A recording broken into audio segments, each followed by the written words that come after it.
Hello viewer, welcome to my Fectify channel.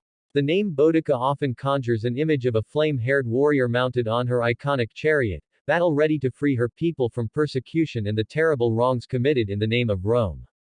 Her fight to restore freedom from tyranny has resounded timelessly down the ages, resulting in the figure today that still symbolizes independence, justice, and the strength of women. Here, we take a closer look at the life and demise of the wronged queen who lent her name to a rebellion when she took on the might of what was at the time the world's largest empire. Most of what we know about Boudica comes from the pens of the Roman historians Tacitus and Dio, neither of whom were her contemporaries.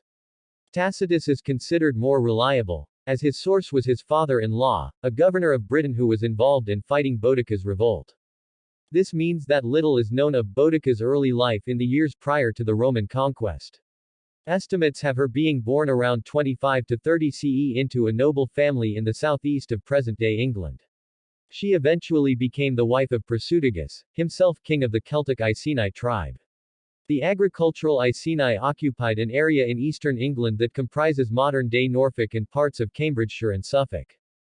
The Romans had commenced their invasion of the British Isles in 43 CE under the Emperor Claudius, at a time when British social structure lacked cohesiveness, instead being comprised of independent and sometimes warring tribes, each led by their own queen or king. Some of these traded with the Romans and become allies of the empire, while those that resisted were largely defeated and occupied.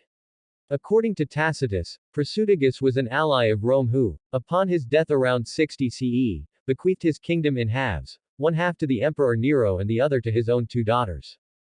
Rather than this ensuring the longevity of the kingdom as he had likely hoped, the Romans, who did not recognize female ownership or inheritance, instead annexed it for themselves. Tacitus details how they stripped the Iceni nobles of their lands and publicly flogged Boudica and raped her daughters in a vile display of imperial might. Thanks for watching and subscribe my channel.